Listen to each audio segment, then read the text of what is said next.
محلے کی مسجد سے ہی میں نے وہ دینی تعلیم کی جو ابتدائی کلاسز ہیں ان کو لینا شروع کیا، جس کو ہم اسلام کہتے ہیں. یہ مذہب یہ ایک شعوری طور پر ہمیں اس کی دریافت کی طرف جانا چاہیے. کیا صرف ماننے کی چیز ہے یا صرف اپنی پیچھے بنیادیں اور لاجک بھی رکھتا ہے؟ آپ تاریخ اٹھا کے دیکھ لیں کہ جتنی بھی جو ہماری جدید تعلیم ہے جس کو ہم کہتے ہیں عصری تعلیم، وہ اور دینی تعلیم یہ شروع سے تقریباً ایک ہی رہی ہے. اس میں دراصل میرا موضوع تھا کہ مغربی ممالک میں بڑھتا ہوا اسلام فوبیا اور مسلم امہ کی ذمہ داریاں. تو اس کو مطلب لوگوں سے ڈرنے کی کیا ضرورت ہے، یا لوگوں کو اس خوبصورت دین سے ڈرنے کی کیا ضرورت ہے؟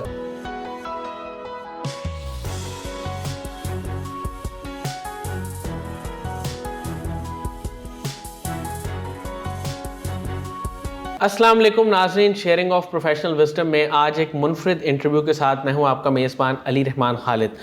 آج جو مہمان ہمارے ساتھ موجود ہیں وہ بہت ہی اہم ہیں.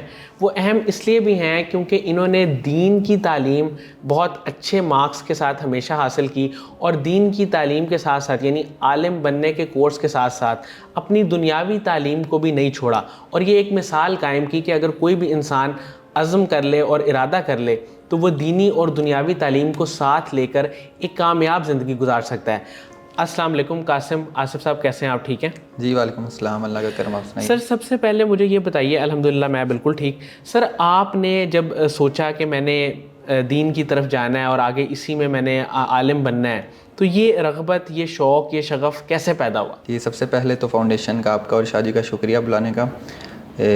اس میں بنیادی طور پر والدین کی تربیت ہوتی ہے، پھر آپ کا جو جائے پیدائش ہوتی ہے، ارد گرد کا جو ماحول یا محلے کی جو مسجد ہے اس کا جو ممبر و محراب ہے اس کی طرف سے کیا تعلیم اور تلقین کی جا رہی ہے، اس چیز کا اس میں بنیادی کردار ہوتا ہے. تو میرا سلسلہ بھی اسی طرح بالکل شروع ہوا. ایک گاؤں سے، برج اٹاری ضلع شیخوپورہ کا ایک معروف گاؤں ہے، وہاں سے میرا ایک سلسلہ شروع ہوا. محلے کی مسجد سے ہی میں نے وہ دینی تعلیم کی جو ابتدائی کلاسز ہیں ان کو لینا شروع کیا. تو اس چیز کو یعنی اس وقت میں نے محسوس کیا کہ دین جس کو ہم اسلام کہتے ہیں، یہ مذہب یہ ایک شعوری طور پر ہمیں اس کی دریافت کی طرف جانا چاہیے. یعنی مذہب جس طرح روایتی طور پر، کلچرل طور پر ہم اس کو سنتے ہیں یا مانتے ہیں یا عمل کرتے ہیں، وہ بات تو ٹھیک ہے، لیکن یہ چیز ہمارے شعور کا حصہ ہو، ہم خود بھی اس پہ مطمئن ہوں اور آنے والی نسلوں کو اس پہ مطمئن کیا جا سکے کہ مذہب جس کو ہم مانتے ہیں یہ کیا صرف ماننے کی چیز ہے یا صرف اپنی پیچھے بنیادیں اور لاجک بھی رکھتا ہے. تو اس اعتبار سے مذہب کو، مذہبی جو افکار ہیں، وہ علوم ہیں، ان کی طرف جانے کا میرا رجحان ہوا، اور یہ میرا سلسلہ آج سے تقریباً 9-10 سال پہلے شروع ہوا. اور یہ سارا سر آپ نے اپنے امتحانات میں بہت اچھے مارکس لیے ہیں، ٹاپ پوزیشنز میں آپ آئے ہیں. تو یہ امتحانات میں کامیابی کے پیچھے کیا فارمولا تھا، کیا طریقہ تھا؟ کوئی دعا تھی یا آپ کی محنت بہت زیادہ تھی؟ اس میں ساری چیزیں شامل ہوتی ہیں. اس میں جو والدین کا ساتھ ہے، والدین کی دعائیں اس میں بڑی، پھر جو اساتذہ اچھے خلیق اور شفیق مل جائیں ان کا اس میں بڑا کردار ہوتا ہے. اور پھر ایک سب سے بڑی بات جو کہ اپریسیشن اور حوصلہ افزائی اور اس طرح کے جو سلسلے ہیں، یعنی یہ ایک یقین اور اعتماد دلایا جائے کہ آپ یہ کر سکتے ہیں. تو پہلی دفعہ یہ جب میرا سلسلہ ہوا اس وقت کچھ وہم و گمان میں بھی نہیں تھا کہ اس طرح کی یہ سلسلہ ہو سکتا ہے اور آپ ملکی سطح پر اس طرح یہ دینی تعلیم میں پوزیشن حاصل کر سکتے ہیں. تو اس وقت جو فضا قائم ہوئی، جو حوصلہ افزائی ہوئی، جو اپریسیشن ہوئی، انعامات ملے، تو پھر یہ سلسلہ چونکہ 8-9 سال کا تھا، تو اس میں پھر میں نے یہ سوچا کہ اب پہلے سال اگر یہ اس کو حاصل کر لیا ہے تو آخر تک کرنا چاہیے، وگرنہ یہ نہ ہو کہ مطلب پہلے سال لیا اور آخر تک وہ آپ کا جو ایک ڈگری پروگرام میں آپ کی جو پوزیشن ہے وہ برقرار نہ رہے. تو پھر اسی طرح محنت کے ساتھ وہ سلسلہ جاری رہا اور آخر تک یعنی اب 2022 تک ماسٹرز میں وہ اسی طرح میرا سلسلہ پوزیشن کا الحمدللہ برقرار رہا. سر آپ نے گریجویشن کی جرنلزم میں اور اس کے ساتھ ساتھ آپ دین کی تعلیم بھی حاصل کرتے رہے ہیں، تو یہ دونوں کے لیے آپ نے ٹائم کیسے مینیج کیا؟ کس طرح محنت کرتے تھے؟ کس وقت سوتے تھے؟ کیا روٹین تھی آپ کی؟ اس میں یہ دونوں چیزیں، اس سے پہلے میں ایک چیز عرض کرنا چاہوں کہ آپ تاریخ اٹھا کے دیکھ لیں کہ جتنی بھی جو ہماری جدید تعلیم ہے جس کو ہم کہتے ہیں عصری تعلیم، وہ اور دینی تعلیم یہ شروع سے تقریباً ایک ہی رہی ہے. یعنی کچھ یونیورسٹیز، مدارس اور تعلیمی ادارے یہ ایک ہی طرح کا کام کرتے رہے. یعنی مدارس میں آپ کو فزکس، کیمسٹری، بایو یہ ساری چیزیں پڑھائی جاتی رہیں. بدقسمتی سے کچھ درمیان میں عرصہ کچھ اس طرح کا آیا کہ ان دونوں چیزوں کو، ان دونوں تعلیموں کو الگ الگ کر دیا گیا. تو میرا سلسلہ چونکہ میں شروع سے ایک اسکول سے اور ادارے سے پڑھنے والا تھا، تو یہ سلسلہ میرا جاری رہا. وہاں سے پھر وہ ساتھ ساتھ جس کو کہتے ہیں ہم پرائیویٹ یا آپ اپنے پارٹ ٹائم میں وہ میرا اکیڈمی کا سلسلہ جاری رہا, اس میں بھی الحمدللہ اچھے مارکس کرے, اور وہ میرا گریجویشن تک سلسلہ الحمدللہ پہنچ چکا ہے. سر گھر والے آپ کو کیا کہتے تھے, مطلب جب آپ کا ایک رجحان ڈیولپ ہوا دینی تعلیم کی طرف, تو وہ کیا کہتے تھے, ایک کام کر لو, یا وہ دنیاوی تعلیم کو زیادہ پریفر کرتے تھے کہ اس میں چلے جاؤ آگے کامیابی زیادہ, یا آپ کو فل سپورٹ کرتے تھے کہ آپ عالم بننا چاہتے ہیں, ہماری فل سپورٹ آپ کے ساتھ ہے؟ والدین کا کیا رول تھا؟ والدین نے ہمیشہ میری ابھی تک سپورٹ کی ہے. انہوں نے کبھی کسی بھی سلسلے میں کوئی برڈن میرے پہ نہیں آنے دیا. وہ چونکہ اس طرح پڑھے لکھے گھرانے سے ان کا بیک گراؤنڈ نہیں تھا, لیکن انہوں نے ہمیشہ مطلب ان والدین کی طرح جو خود پڑھے لکھے نہیں لیکن محنت کر کے اپنے جو کچھ مشقتیں ہیں وہ برداشت کر کے, انہوں نے ہمیشہ میری تعلیم, چاہے وہ دنیاوی تھی چاہے دینی تھی, اس میں انہوں نے بھرپور ایک کردار ادا کیا. اور ابھی تک وہ بغیر کسی مطلب دباؤ کے, بغیر کسی بھی مشقت کے اور ماتھے پہ بل لاتے ہوئے, وہ ابھی تک وہ سلسلہ ان کا جاری ہے الحمدللہ. سر آپ نے بے شمار کالمز بھی لکھے ہیں, آپ کا ریسرچ ورک بھی ہے. پہلے تو مجھے یہ بتائیں کہ کوئی نہ کوئی آپ کی انسپائریشن تو ضرور ہوگی جس سے آپ جس کو آئیڈیلائز کرتے ہوں گے, کوئی مذہبی شخصیت یا کوئی ایسا رہنما جس کی آواز, جس کا لہجہ آپ کو پسند ہو, وہ کون ہے؟ وہ جاوید احمد غامدی صاحب ہیں. میں ان کو بہت لائک کرتا ہوں. ان کی جو مذہبی افکار ہیں وہ بہت زیادہ اپیل کرتی ہیں. تو ان کا جو اگر آپ اسی طرح بیک گراؤنڈ پڑھیں سنیں تو وہ اسی طرح محسوس ہوتا ہے کہ وہ اسی طرح ایک سلسلہ ان کا شروع ہوا, اسی ماحول میں گئے, پھر آگے جا کے ریسرچ, جس طرح بھی ابھی آپ نے بات کی, تو جب ہم کسی بھی چیز کو علم, تحقیق اور استدلال کی بنیاد پہ دیکھتے ہیں تو وہ آپ کے جو دل و دماغ کی دنیا وہ بالکل تہو بالا ہو جاتی ہے.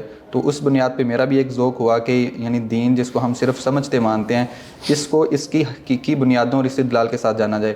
تو اسی طرح میرا یہ سلسلہ ریسرچ کا اور کالمز وغیرہ کا الحمدللہ جاری ساری ہے. اس میں اپنے حصے کے مطابق, اپنے استطاعت اور توفیق کے مطابق کام کرتے ہیں. سر اسلاموفوبیا کے موضوع پہ آپ نے بہت ریسرچ کی, تو اس میں آپ کی کیا فائنڈنگز ہیں, اور آپ لوگوں کے ساتھ کیا, آپ کی کتاب میں انشاءاللہ آنے والے وقت میں آئے گی, تو اس میں کیا چیزیں آپ نے ڈسکس کی ہیں؟ اسلاموفوبیا, اس میں دراصل میرا موضوع تھا کہ مغربی ممالک میں بڑھتا ہوا اسلاموفوبیا اور مسلم امہ کی ذمہ داریاں. یعنی یہ لفظ ایک استعمال تو کیا جاتا تھا, لیکن ابتدائی طور پر مجھے بھی اس کے صحیح معنی اور مفاہیم جو ہے معلوم نہیں تھے. سب سے پہلے اس لفظ کی تہ تک, یعنی اس لفظ کی تاریخ کیا تھی, وہ جانا کہ فوبیا یوں بلا وجہ کسی چیز سے ڈرنے کا نام ہے. تو اسلام یعنی جو ایک اپنا پورا ایک نرمی کی, استدلال کی, بنیاد کی اور تلقین کی اور نصیحت کی ایک تاریخ رکھتا ہے, تو اس کو مطلب لوگوں سے ڈرنے کی کیا ضرورت ہے, یا لوگوں کو اس خوبصورت دین سے ڈرنے کی کیا ضرورت ہے. تو اس پہ میرا ایک طبی طور پر رجحان پیدا ہوا, اس کی طرف میں آیا.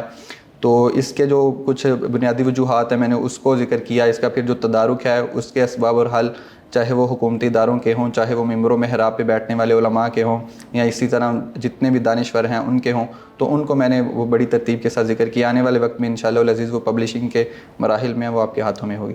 سر کالمز جو آپ لکھتے ہیں وہ آپ کے بھی کرنٹلی کہاں کہاں چھپ رہے ہیں, اور کن موضوعات پہ آپ نے زیادہ گفتگو کی ہوئی ہے؟ ان میں زیادہ تر ابھی غیر سیاسی سے مراد یہ اخلاقی, مذہبی جو افکار ہیں ان پہ میری کوشش ہوتی ہے. وہ کچھ جرائد ہیں ان میں, ماہنامہ ہیں ان میں, اور کچھ روزنامہ صدائے وطن ایک ادارہ ہے اس میں, اور اسی طرح دیگر ادارے ہیں جن کو بھی بھیجا جاتا ہے وہ اس کو اپنے مراحل سے گزرنے کے بعد الحمدللہ اس کو پبلش کر دیتے ہیں. سر آپ جو مدارس کے طلبہ ہیں ان کے حقوق کی بہت زیادہ بات کرتے ہیں, میں نے آپ کے انٹرویوز بھی دیکھے ہیں, تو آپ کو کیا لگتا ہے کہ ان کے, سب سے پہلے تو یہ بتائیں کہ کہاں پہ کمی ہے جو حقوق ان کو نہیں ملتے, پہلے تو اس کی آئیڈینٹیفیکیشن آپ تھوڑی سی کریں, کہاں پہ آپ چاہتے ہیں کہ یہ چیزیں ان کو ملنی چاہیے؟ مدارس کے طلبہ کے ساتھ اگر میری انفرادی طور پر بھی گفتگو ہوتی ہے, اور اس کے علاوہ اگر کچھ دوسرے سلسلے رہتے ہیں تو ان سے بات کرنے کی کوشش کی جاتی ہے کہ آپ اپنے جو مذہبی افکار ہیں ان کو روایت کی بجائے ریسرچ کی طرف لے کے آئیں. یعنی آپ کی جو علم اور تحقیق کی بنیاد پر, آپ کے نظریات کی بنیاد ہونی چاہیے, نہ کہ روایت کی بنیاد پر. تو ان سے یہ سلسلہ جاری رہتا ہے. وہ ان کا جو ایک بیک گراؤنڈ ہمارے مدارس کے طلبہ کا ہوتا ہے وہ اس میں کچھ بڑے تشدد اور تعصب بھی رکھتے ہیں, اس وجہ سے وہ اپنی ایک روایت یا اپنا ایک مسلک یا اپنا ایک مکتبہ فکر جو ان کا ریلیجیس تھاٹ ہوتا ہے اس سے باہر نکلنے کی کوشش نہیں کرتے.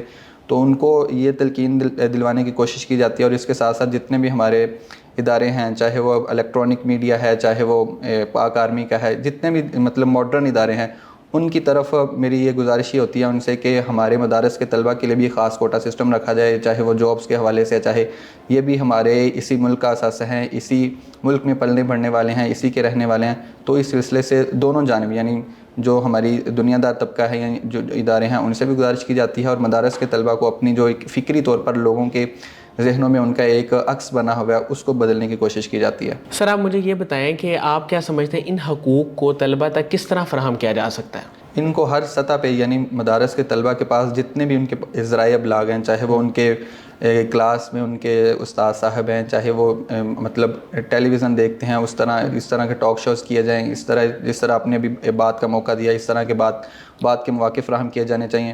یعنی ان کے دل و دماغ میں اگر کوئی چیز ہے تو اس کو مکالمے اور ڈائلاگ کی صورت میں بیٹھ کے ریسرچ اینڈ ڈیولپمنٹ کو فروغ دیا جی جائے۔ بالکل سر، ریسرچ اینڈ ڈیولپمنٹ کے ذریعے اس کو کیا جا سکتا ہے۔ سر قاسم علی شاہ صاحب کی ایک فاؤنڈیشن ہے، ان کا ایک کام ہے، ان کے لیکچرز بھی آپ نے سنے ہوئے ہیں، ان کو آپ فالو بھی کرتے ہیں، ان کے کام کو آپ کیسے دیکھتے ہیں؟ ان کا کام میں اکثر جگہوں پہ یہ بات کرتا ہوں کہ ایسے لوگ اور ایسے ادارے معاشرے میں اللہ تعالیٰ کی رحمت کا سبب ہوتے ہیں، جو ہمیشہ خیر کی، امید کی، رحمت کی اور آپ کو ایک حوصلہ افزائی کی ترغیب دیتے ہیں۔